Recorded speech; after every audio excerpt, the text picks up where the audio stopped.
I'm very interested in tokenization of real world assets. I'm very interested in open banking and embedded finance. Because these allow finance to be integrated with social media platforms, with consumer journeys, and make things more convenient. So from a personal point of view, I'm interested, but also from a sort of wider perspective, I think these are things that will make finance more accessible to us in the way we live our lives now, on social media, on super applications, online.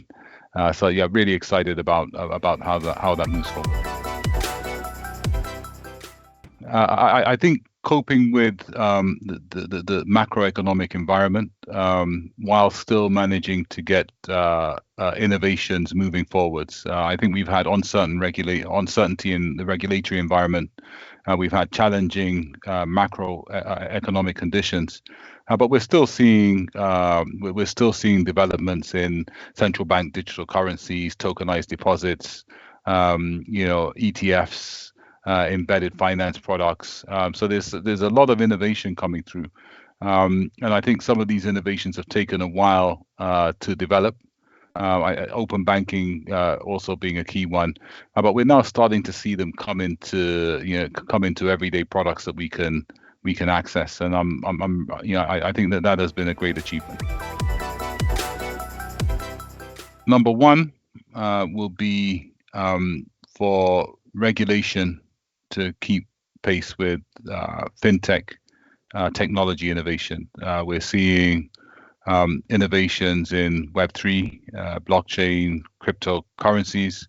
We're seeing innovations in open banking and fintech, including embedded finance, central bank digital currencies, tokenized deposits, etc.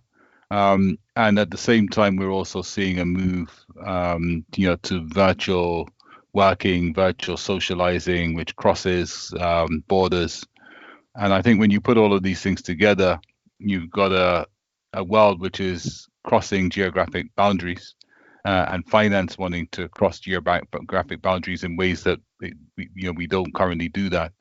But you've got a legal and regulatory system which is built on geographic national borders and regulations, and I think you're seeing that with the UK and Europe and North America, and the different speeds at which regulation is moving and the different ways in which it's moving, which I think will be the challenge, because without that certainty of risk, it will be difficult to implement some of the sort of innovative solutions that we're seeing. So I see that as number one. And I think number two is going to be interoperability and convergence. So I think what we're seeing is a lot of different solutions, and open banking powering this, a lot of different entrants to the market, a lot of different products, but it can be confusing for the consumer. It can bring a lot of competition, but it can also be confusing. And I think people want the solutions to work across platforms, and I think that interoperability will be a challenge, but I think it's also an opportunity. And I see the next one in the next 12 months, the next sort of big challenge will be, in my view, central bank digital currencies, how they evolve, how they work, how we can prove that they work with the existing banking and financial systems, and how we can prove they work with the emerging, to a lesser extent, with the emerging Web3 systems. So those would be my top three to watch out for. I like Stripe. So I think Stripe are a company that I think are paving the way in the sense that they just get it done, and they're not afraid to take risks. I think some of the other ones are maybe well-known names. So I like what Visa have done with their token framework platform and their delegated authority.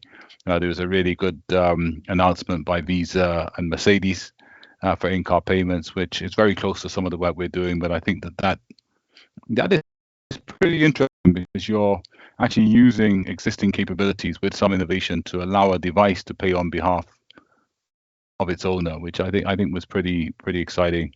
and we complement that with some of the things that we do on the SIM card. Also, Mastercard, I think are moving the goalposts with some of the work they're doing on their MTN platform. So this is their tokenized deposit platform, which is essentially bridging money in deposit accounts with the token wealth. So you can take funds out of your deposit account and directly translate it into a token without the need for stable coins, or you can actually work with stable coins again. But I think that potentially where you're looking at this tokenization opportunity or tokenization of asset opportunity, which could be a 16 trillion opportunity by 2030. Some of the forecasts are giving us. I think these are some significant achievement. Of course, there are many startups in the areas, but I think these companies have had headlines that I've followed and been excited about. Always exciting to be at the Fintech Talents Festival. I think the beauty of the festival is number one, the information you're getting. So you've got the leading financial companies, leading speakers, giving you cutting edge viewpoints on the challenges that we're all facing from different parts of the industry, but also the ability to network and discuss offline. Again, everyone's open for discussions and conversations. So I think the networking side of it and the offline discussions are also really important. So I'm looking forward to seeing some old friends and making some new ones, but also getting access to some really cutting edge content.